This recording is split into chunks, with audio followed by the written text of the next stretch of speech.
En el momento en que entré en la sala de conferencias de la tercera planta del hospital y la vi sentada a la cabecera de la mesa, dejé de respirar durante 3 segundos seguidos.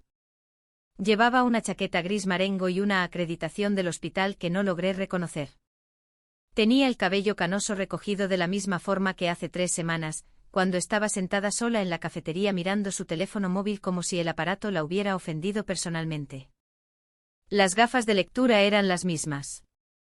La forma tranquila y pausada con la que levantó la vista al verme entrar también era igual. Sin embargo, las 4 personas sentadas a ambos lados de ella, incluyendo a mi directora de departamento y al jefe de recursos humanos, no formaban parte de nada de lo que yo esperaba encontrarme esa mañana. Me miró sin una expresión que yo pudiera descifrar y luego dijo simplemente: por favor, siéntate. Me senté. 3 semanas antes, yo llevaba apenas 40 minutos de un turno de 12 horas, sobreviviendo a base de un café de máquina de gasolinera y solo 4 horas de sueño. Era un martes cualquiera. Yo trabajaba en la unidad de cuidados intermedios cardiológicos en la 4ª planta. Si nunca has pasado un martes en una unidad de cuidados intermedios de cardiología, te lo describiré: es un caos controlado con un grave problema de papeleo. Siempre nos faltaba personal. En el almacén de suministros siempre faltaba la mitad de lo que necesitábamos, y la única bomba de infusión que funcionaba bien y no pitaba cada 8 minutos era tratada como un objeto sagrado. Pero aquella mañana de martes, tuve un margen de 45 minutos antes de que mis pacientes regresaran de sus procedimientos y decidí hacer algo que casi nunca hacía. Bajé a la cafetería y me senté a comer comida de verdad, de esa que no se engulle de pie frente a un fregadero. Estaba a mitad de una tostada con tomate y aceite cuando me fijé en ella. Estaba sentada a 2 mesas de distancia, sola. Tenía una bandeja frente a ella con un tazón de sopa y un plato pequeño de galletas saladas. Tenía el teléfono fuera y entrecerraba los ojos frente a la pantalla, inclinándola ligeramente hacia un lado y luego hacia el otro. Reconocí la expresión de inmediato: era la misma mirada que ponía mi abuela cada vez que un sitio web le pedía verificar su identidad haciendo clic en una casilla. Introduciendo un código enviado a un correo electrónico que no había abierto en 4 años y respondiendo a una pregunta de seguridad sobre el nombre de su primera mascota. La observé intentar pulsar algo en la pantalla 2 veces. Luego levantó la vista y llamó a la cajera. «Lo siento», dijo ella. Su voz era firme, no parecía avergonzada todavía, solo práctica. «Creo que estoy teniendo problemas con el pago». La cajera era una joven que intentaba con todas sus fuerzas ser paciente. Le explicó que la cafetería había cambiado a un nuevo sistema de pago digital hacía 2 semanas y que ya no se aceptaba efectivo en la caja. El lector de tarjetas también estaba sufriendo, desde esa mañana, lo que ella llamó problemas intermitentes. La mujer de la mesa asintió lentamente. «Ya veo. ¿Y hay alguna otra forma?» «Puede intentar con la aplicación», dijo la cajera, «pero tendría que descargarla y configurar una cuenta». Hubo una pausa. La mujer volvió a mirar su teléfono. Luego dijo muy bajito: «Me temo que no sé cómo hacer eso aquí mismo». Nadie se movió para ayudarla. La cajera parecía lamentarlo, pero se sentía impotente. Las 2 personas que estaban detrás de ella en la fila se impacientaron. Se produjo ese silencio específico que cae sobre una habitación cuando alguien está pasando apuros y todos los demás tienen algún lugar donde estar. Aparté mi silla, caminé hacia la caja, saqué mi tarjeta de empleada vinculada a la nómina, la que permite a los trabajadores del hospital cargar las comidas directamente a su sueldo, y se la entregué a la cajera antes de que la mujer de la mesa pudiera levantar la vista y darse cuenta de lo que estaba pasando. «Yo me encargo», dije, manteniendo la mirada en la cajera. «Oh no, por favor, no puedo permitirlo», comenzó a decir la mujer. «Ya está hecho», respondí. Le sonreí brevemente, de esa manera en la que le sonríes a alguien cuando quieres comunicarle que esto no es absolutamente nada importante y que no hay razón para darle vueltas. «Disfrute de la sopa». Luego volví a mi mesa, terminé mi tostada en unos 4 minutos y subí a trabajar. No volví a pensar en ello. Honestamente, no lo hice. Fueron 7,40 €. Era una mujer que me recordaba a mi abuela. La cafetería estaba fría y la sopa estaba caliente y para mí, ese era el final de la historia. Lo que no sabía era que ella se quedó allí sentada otros 20 minutos después de que yo me fuera, que le preguntó a la cajera mi nombre, y que la cajera, que no sabía cómo me llamaba pero me conocía de vista. Señaló el color de mi tarjeta de identificación del departamento y le dijo que trabajaba en alguna planta de arriba. Tampoco sabía quién era ella. Esa parte se volvería relevante más tarde. Los problemas con mi supervisora de enfermería habían comenzado unos 4 meses antes de aquella mañana en la cafetería. Aunque, si soy sincera, siempre hubo una fricción constante entre nosotras desde el día en que me trasladé a esa unidad. Yo venía de un hospital universitario más grande en Madrid, y creo que ella encontraba eso amenazante de una manera que nunca admitía en voz alta, pero que expresaba constantemente de formas pequeñas. La asignación de turnos, la forma en que distribuía las cargas de pacientes más difíciles, las reuniones en las que se olvidaba de incluirme. Nada de eso era lo suficientemente dramático como para denunciarlo. Eso es lo que ocurre con ese tipo de comportamiento laboral, vive en el espacio justo por debajo del umbral de lo que se puede poner por escrito. Nunca decía nada abiertamente cruel, nunca era poco profesional delante de testigos. Lo que hacía era más silencioso y persistente, y se acumulaba como la presión del agua antes de que algo se rompa. Lo primero real sucedió en febrero. Yo había detectado una posible interacción de medicamentos en uno de mis pacientes, un hombre mayor con medicación cardíaca, cuya nueva receta del médico de guardia no había sido contrastada con su régimen actual. Lo detecté durante la revisión de la historia clínica, se lo comuniqué al médico y se cambió la orden de medicación. Fue algo directo, el tipo de cosas para las que las enfermeras estamos entrenadas y que detectamos cada día en los hospitales de todo el país. 2 días después, mi supervisora presentó el caso en nuestra reunión de departamento como un ejemplo de atención proactiva al paciente. Usó la palabra nosotros. Describió lo que el equipo había notado, pero nunca mencionó mi nombre. Lo dejé pasar. Lo segundo ocurrió 6 semanas después. Me asignaron 4 pacientes en una noche en la que nos faltaban 2 enfermeras, lo que significaba que yo estaba cubriendo efectivamente 6 camas con la ayuda de un auxiliar que también cubría otras 6. Uno de mis pacientes empeoró alrededor de las 2 de la mañana. Yo lo gestioné todo, llamé al equipo de respuesta rápida y documenté cada paso. El paciente fue trasladado a la UCI y estaba estable por la mañana. Cuando volví para mi siguiente turno, había una nota en mi expediente. Mi supervisora había marcado mi documentación de esa noche como incompleta y tardía. La nota decía que mis registros no habían reflejado las actualizaciones de estado en tiempo real durante la crisis. Mi documentación había sido minuciosa, tenía entradas registradas cada 7 minutos durante la ventana crítica. Lo sabía porque había vuelto a leer cada entrada 2 veces antes de irme esa mañana, precisamente porque sabía cómo funcionaban estas cosas. Solicité una reunión. Ella revisó la nota conmigo con calma, me dijo que entendía que había sido una noche difícil y me sugirió que viera esto como una oportunidad de aprendizaje. Yo no lo vi como una oportunidad de aprendizaje, lo vi como una mancha en mi historial que no debería estar allí. Mi colega y mejor amiga en esa planta, Clara, una enfermera que llevaba allí 11 años y había visto más tormentas políticas que la mayoría, me dijo durante el almuerzo que esto era un patrón. Que otras 2 enfermeras se habían ido de la unidad en los últimos 18 meses, y que una de ellas había presentado una queja en recursos humanos antes de irse, pero que nada había cambiado. Tienes 2 opciones, me dijo mientras abría un sándwich con la calma eficiente de alguien que ha hecho las paces con la situación hace mucho tiempo, o aguantas más que ella o te vas. Hay una tercera opción, dije yo. Ella me miró. No la hay, sentenció, no en este hospital, no con esta administración. Te lo digo como alguien que te aprecia. La escuché. No le creí del todo, pero la escuché. Lo tercero ocurrió un miércoles por la mañana de marzo, exactamente 11 días después de lo de la cafetería. Me llamaron al despacho de mi supervisora antes de empezar mi turno. Tenía un formulario impreso sobre la mesa. Lo deslizó hacia mí y me dijo que lo leyera.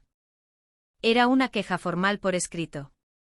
Alegaba que yo había accedido indebidamente al historial de un paciente en una fecha en la que no estaba programada para trabajar, que había revisado información sensible sin justificación clínica, y que no había informado a tiempo de un error de medicación cercano al fallo. El evento de medicación que citaba era de hacía 6 semanas. El paciente cuyo historial supuestamente había consultado era alguien a quien yo había cuidado 2 semanas antes, y la fecha indicada era un domingo en el que, de hecho, yo había estado en el edificio. Había ido en mi día libre para dejarle un objeto personal a una compañera, y había mirado brevemente el historial, porque me preocupaba un detalle del relevo que olvidé comunicar antes de que terminara mi último turno. Nada de lo que había escrito era totalmente inventado, y eso era lo que lo hacía efectivo. Estaba construido con fragmentos reales pero distorsionados lo justo. Me gustaría responder a cada uno de estos puntos por escrito, dije. Por supuesto, respondió ella, Recursos Humanos se pondrá en contacto contigo para programar una revisión formal. Salí de su despacho y me quedé en el pasillo un momento. Luego busqué a Clara y le conté lo que acababa de pasar. Se quedó callada un largo rato. Lo siento, dijo finalmente, de verdad que lo siento. No hice nada malo, insistí. Lo sé, dijo ella, pero eso no siempre importa. La reunión de recursos humanos se programó para el jueves siguiente. Pasé los días intermedios haciendo lo que siempre hacía, apareciendo, haciendo mi trabajo, cuidando a mis pacientes y documentando todo con un nivel de precisión que probablemente habría sido agotador si no estuviera funcionando únicamente a base de adrenalina y terquedad. Recopilé cada entrada del historial, cada registro de tiempo y cada registro de comunicación al que tuve acceso. Escribí una respuesta de 12 páginas. Solo se lo conté a una persona fuera del hospital, a mi madre, quien escuchó sin interrumpir y luego dijo, tú sabes lo que hiciste y lo que no hiciste. Eso es lo que importa. Era el tipo de cosas que dicen las madres y que suenan sencillas pero no lo son. No dormí bien. Lo que no sabía era que 4 plantas por encima de donde yo trabajaba, en un despacho temporal que le habían asignado discretamente para una estancia de 6 semanas, la mujer de la cafetería estaba trabajando con una pila de informes que incluían, entre muchas otras cosas, los expedientes de personal de cada supervisora del edificio. No sabía que la junta directiva del hospital la había contratado para realizar una revisión exhaustiva de los estándares de atención al paciente, la retención del personal y el liderazgo de los departamentos en todas las plantas clínicas. No conocía su trayectoria ni su nombre. No sabía que Beatriz había pasado 30 años en la administración sanitaria, los últimos 12 como jefa de seguridad del paciente para una red hospitalaria regional que cubría 9 instalaciones. No sabía nada de eso. Lo que sí sabía era que a las 8:47 de la mañana de un jueves, entré en una sala de conferencias de la tercera planta esperando sentarme frente a 2 representantes de recursos humanos y mi supervisora, y en su lugar me encontré mirando una mesa con 6 personas. Una de las cuales era la mujer a la que le había comprado la sopa hacía 3 semanas. Estaba sentada a la cabecera de la mesa. Esperó hasta que me senté y luego se presentó con su nombre completo y su cargo, el cual no repetiré aquí porque esta historia no trata de títulos. Lo que sí diré es que para cuando terminó de hablar, comprendí perfectamente por qué la directora de mi departamento estaba sentada con las manos entrelazadas con mucho cuidado sobre el regazo.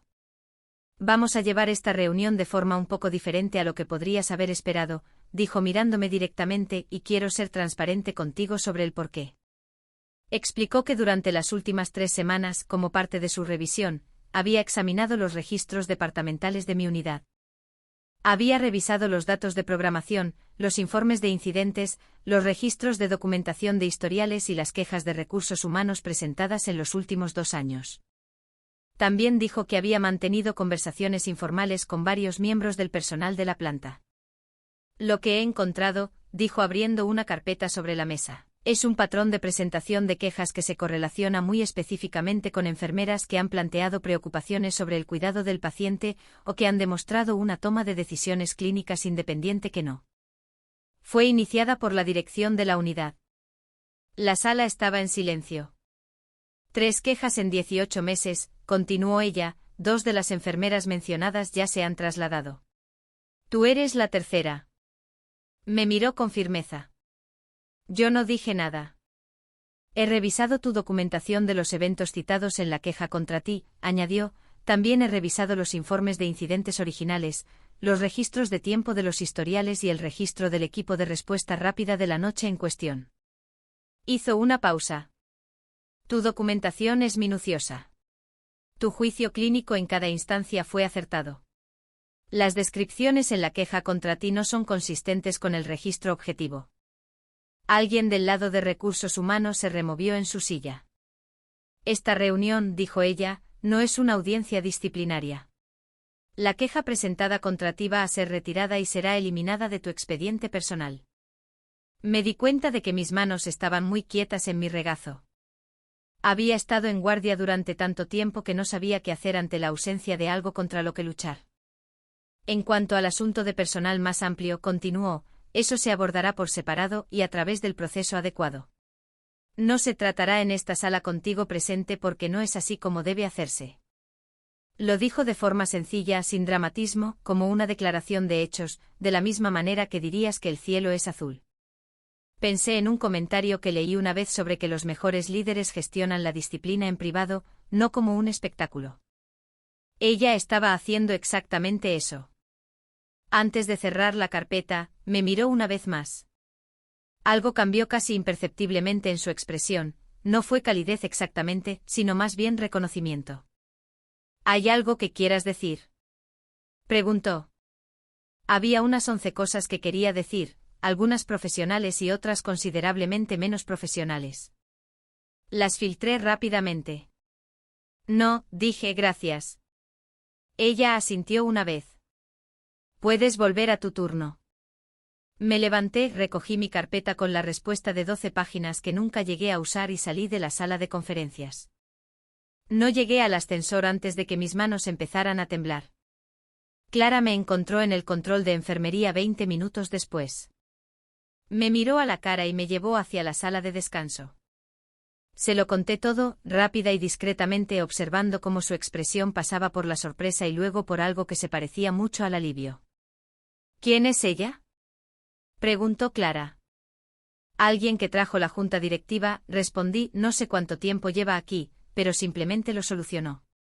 Dijo que la queja sería retirada. Clara se quedó callada un momento. ¿Y lo otro? Se gestionará por separado, dije, aún no sé qué significa eso. Descubrí lo que significaba unas 2 semanas después, cuando salió el cuadrante de la unidad y mi supervisora ya no figuraba como tal. Había sido reasignada a un puesto diferente en un departamento distinto. No hubo anuncios ni se ofrecieron explicaciones. Si parpadeabas podrías haberte perdido el cambio por completo. Así fue como sucedió, sin escenas, sin confrontaciones delante de testigos, simplemente con discreción, que es como se hacen las cosas reales. Clara, cuando vio el horario, pasó por mi puesto y dejó una taza de café sobre la mesa frente a mí sin decir una palabra. Yo la cogí. Esa fue toda la conversación, y fue suficiente. Vi a la mujer una vez más antes de que terminara su trabajo en el hospital. Yo salía de un turno, todavía con el uniforme puesto, y me crucé con ella en el vestíbulo principal, cerca de la entrada.